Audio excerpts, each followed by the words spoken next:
It's been 1 year now since the deadly Eaton and Palisades fires burned through Los Angeles. Joining us this morning, Cal Fire Battalion Chief Thomas Schutz, who saw the destruction firsthand. Can't believe it's been a year. I know, I was thinking the same thing. Right? Yeah, it's pretty wild. You were at the Eaton fire, from what I understand, a few weeks after the fire. What do you remember when you think back about that time? Yeah, it was a really busy 2024. We had a ton of fire activity throughout the state. We know San Bernardino had the line and the bridge fires. Right before that, we had the Franklin fire in December, and then moving into January, everything just stayed so dry. So I was up there with hundreds of other folks that first night trying to do what we could. On the Palisades side, the Eaton fire started later that evening, and just a really sad time, really hard and a really helpless feeling. That fire was moving so fast. There's only so much you can do for those folks just trying to save lives. When you arrive and the scene is what it is, and you kind of sense this is exploding into some massive event, how do you kind of gather yourself and prepare yourself for the long haul as a firefighter to handle something of this magnitude? Yeah, really on my end, it was all about the life safety communications. You know, we want to push that information out. We know when we go up there, yeah, we're probably going to be here for weeks, and we know that the people are suffering right along with us, right? And so we need to get people out of harm's way, and we need to continue to bring in resources, and that's where those resources start coming from other parts of the state, and then other states, and eventually even other countries as well, Israel, Mexico, Canada, all stepping in to really help us bolster and provide that long-term staffing model. I was curious, as you were heading up there that day when you drove up, how bad, did you know how bad it was, or did you have a sense that it was going to get worse? Or as a firefighter, do you kind of know, like, uh-oh? Yes, unfortunately, you could see it from miles and miles away. As I got closer, seeing the 10 shut down going into Santa Monica and being one of the only people heading that direction, it starts to become real. And surreal, yeah. I know people throw out the word war zone a lot when they're talking about this, but that's really what it looked like, just massive devastation. Well, I have several friends who lost their home in that fire, and just this morning we were reporting how many homes have been rebuilt.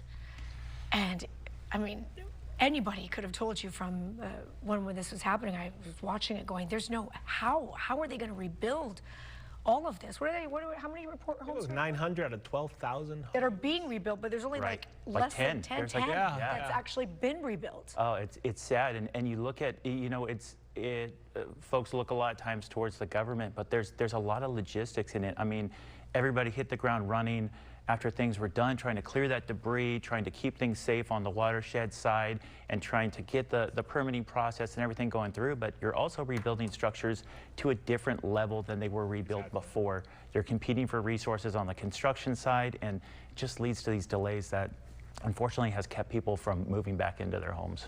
Our two major wildfires that we had over the last 20 years or so, it seems like every time that happened, we learned a lot. Our fire agencies learned a lot. It's only been a year since this tragedy happened, but have you guys kind of gotten together and learned several things about that firefight? Absolutely. Every fire comes with the after action, not just from the fire department side, but from outside agencies, trying to give us that feedback. Technology and communication is always a huge part of it. We're constantly growing on that front. We have a lot of new things coming, but ultimately we know we're missing the mark in reaching some of these community members before it's too late.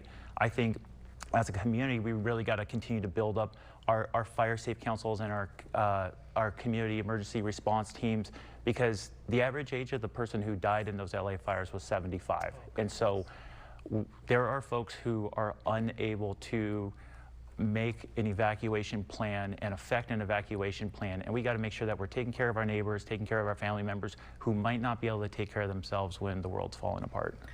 Is this just my perception that wildfires are getting worse, like these fires are getting bigger and more out of control? It's not just your perception. Unfortunately, that's the reality. What's tricky is the number of fires continues to climb, but to a lesser degree. The real mark is the number of destructive fires where it's destroying homes, and the large fires, the fires that reach these massive acreages, just exponentially growing and causing us a lot of issues. Most of the major fires that have been the most destructive and the largest have really happened within the last 10, 15 years, and we continue to see that trend moving upward. Which is baffling because we just talked about the technology has gotten so much better. We're using drones, we're using these cameras sensing where the first sign of smoke comes in, and yet something like what happened last year still happens. What can be done moving forward to kind of mitigate that, if you will? I think thinking of some of these fires as really that natural disaster is an important first step. Realizing that all the firefighters in the world weren't going to stop the Palisades or the Eaton fire. We were going to help with evacuations, working with our law enforcement partners, but we weren't going to stop that thing.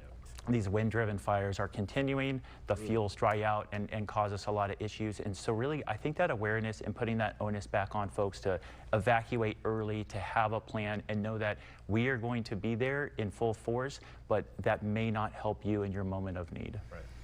Your forecast predictions for 2026 and what we may see this year? You know, we follow the same general cycle, especially down here in Southern California. We have this large chaparral community, and so we've gotten a ton of moisture. That's great.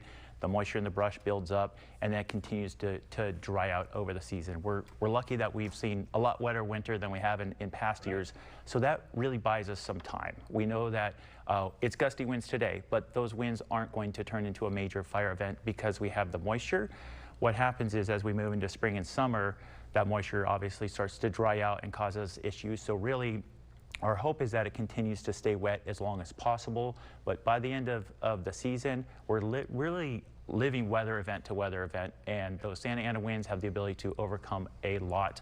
Still too early to really say what it's going to look like, but the potential remains for sure. And I'm glad you brought up the fact that the average age of the victims who lost their lives was 75 years old. It's good messages. Check on the elderly, not just your own family and friends, but even the elderly folks who might live alone in their home.